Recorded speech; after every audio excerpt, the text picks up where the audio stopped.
Life is killing me. What? That's the name of the Type O Negative album we're talking about today. Life isn't literally killing me, though. Well, technically it's killing us all, but we're not going to get into semantics and big questions like that with this review. Instead, we're going to talk about the album. This is a fantastic, fantastic Type O Negative release. We finally got to it. Finally got to what I consider to be my favorite Type O Negative release, and I'm going to explain the reason why as this review progresses. Some of you are going to be like, this? Really? Well, I'll explain. There's a lot of nostalgia, but there's also musical sense that goes along with it.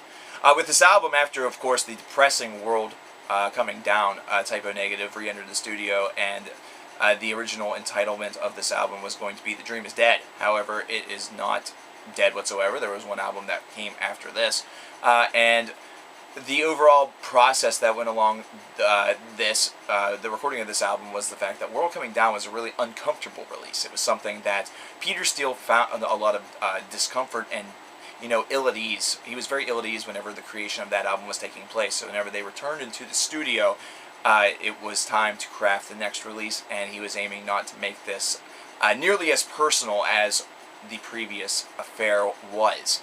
Whenever we get the Life Is Killing Me, the very first thing that comes to mind for me is listening to this record in my buddy's living room right after it came out, and just kind of being in awe of some of the tracks that were on here. Songs such as Nettie, or If You Don't Kill Me, I'm Gonna Have to Kill You, Give Me That. I know I didn't do the whole, acronym, but I Don't Want to Be Me, of course, was a just fantastic track. 13 was a great introduction. It was a spoof on the Munsters theme, and strangely enough, Angry Itch, which is the cover on this album, which is, of course, from Hedwig and the Angry Itch.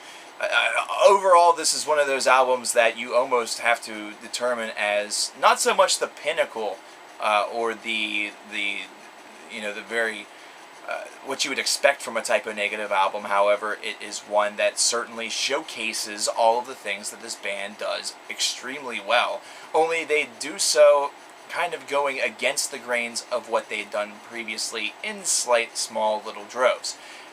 Now, for myself personally, whenever you listen to a consistent record, one thing that has to be present is a significant amount of difference, while at the same time not overloading a listener with excessive difference.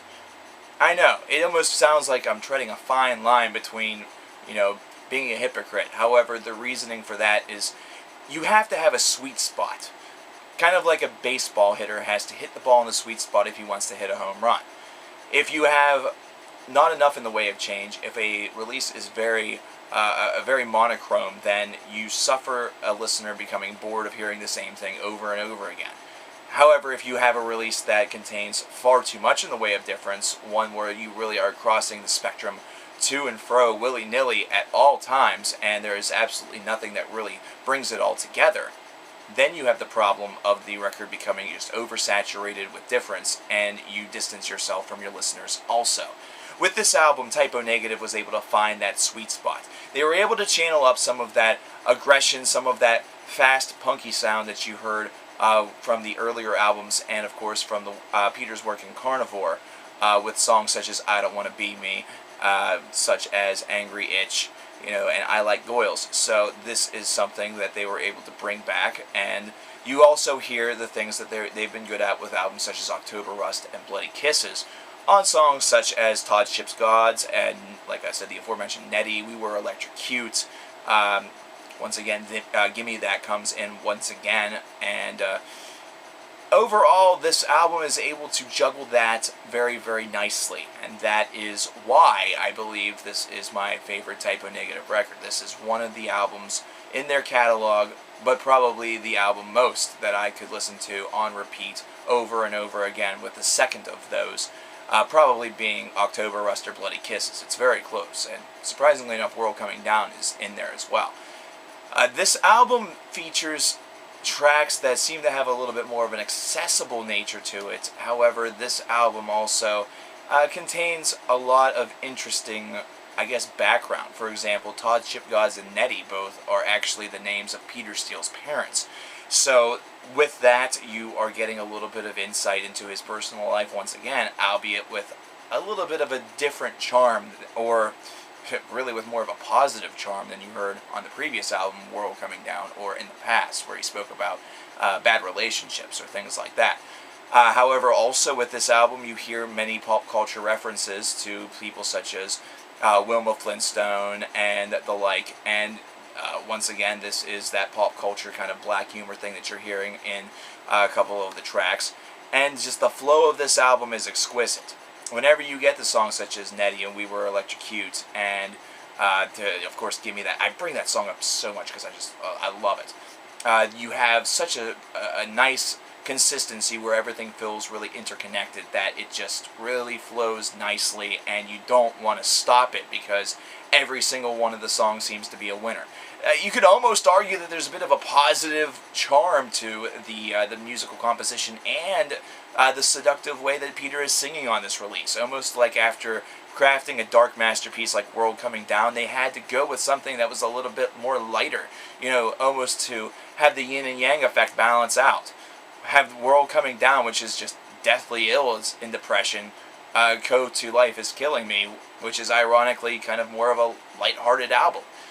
The last couple of tracks on this release really also are able to showcase the nature of the flow. It's basically around 10 minutes of a triptych, so to speak. With Drunken Paris kind of being the interlocking piece, and it just really ends the album on the same note that you've kind of been going on this whole entire time. You have an aggressive start that is able to really slow itself down and become exceptionally consistent and just conceptually brilliant, and then you end it on a very, very strong note. That's the reason why this is my favorite release, and it's also the reason why it sometimes bears the mind and bears the cross of some people thinking it's a little bit too commercially accessible. I think that this album really is on par with October Rust and Bloody Kisses because of that consistency, and also because it does have that little glint of that commercial charm. However, once again, commercial charm with a band like Typo Negative is exceptionally different than commercial charm with another band. Even with that subtle glow, there is still so much that you could say tongue-in-cheek behind the backs of the executives, thinking Typo Negative on the radio, it almost sounds like utter bollocks.